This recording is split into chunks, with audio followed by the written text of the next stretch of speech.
Hey guys, Dr. Ben Galyardt here, author of the book Rebuild Your Brain, Stop the Damage, Start the Repair, and I run the Functional Medicine Center of Fort Collins.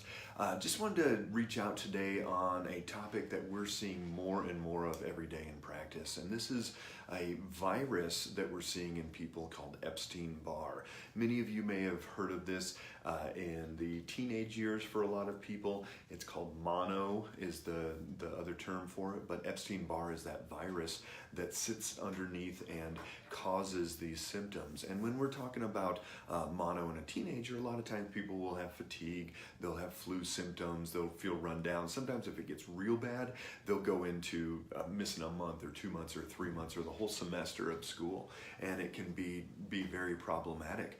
But what happens for a lot of people, and the research is showing up to 90% of the population has latent Epstein-Barr virus sitting in their body. What happens to a lot of these people is it will sit there, and when their body gets run down enough, they will have this Epstein-Barr will come to a head, and it'll cause other problems. Just like if somebody gets shingles, why does somebody get shingles? Well, that's a chickenpox virus from when they were a kid, and when their body gets run down enough, they get shingles later in life. And a lot of times it's when they get stressed, when their immune system gets run down, things like that. So Epstein-Barr, 90% of the population, very common.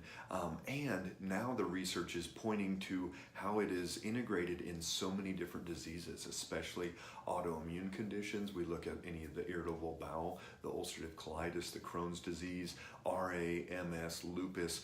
Research is running rampant. We've got a blog post on our website where we go in depth into all of the different conditions that correlate with this. Many of the research articles are posted at the end of that blog post as well. So if you're interested in more information, tons of info out there as far as that Epstein-Barr and how it contributes to a lot of the conditions out there. Also research pointing towards cancer, especially head and neck cancer, Epstein-Barr.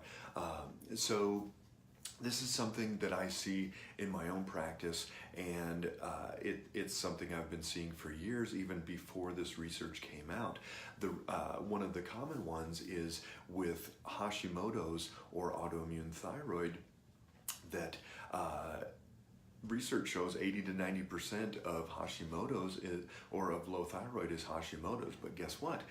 We test almost everybody for those antibodies, and I don't see if somebody has autoimmune.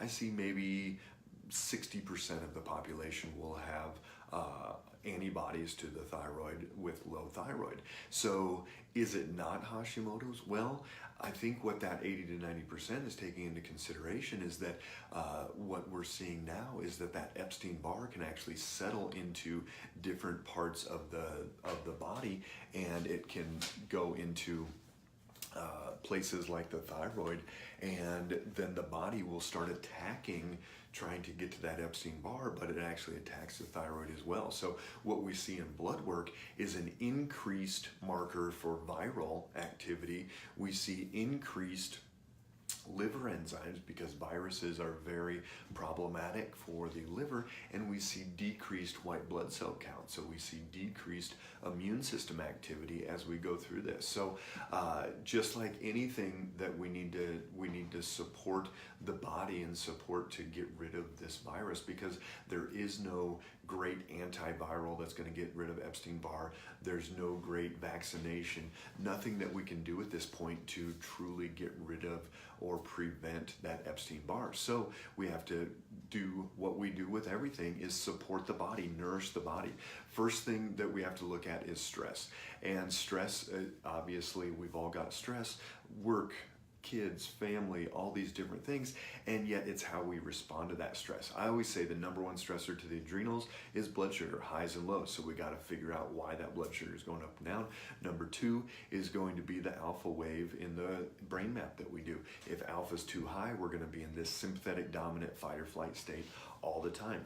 Diet is going to be the other part, so we have to keep sugar to an absolute minimum, and we have to increase the value of the nutrient density foods that we have. So fruits, vegetables, good fats, good proteins, all those different things, getting rid of empty calories, rice and pasta, and a lot of those things are empty calories, even if they're whole grain.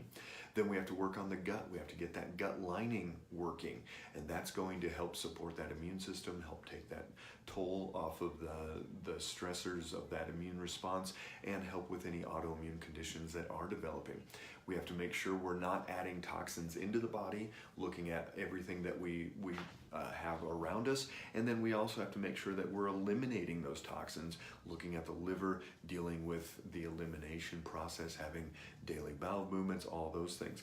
Sleep is going to be crucial, at least 7.5 to 8.5 hours every single night. Good, deep, restorative sleep. A lot of our patients are not getting that reparative sleep state, so we've got to be able to take that step back, figure out why they're not sleeping, and then supplementation.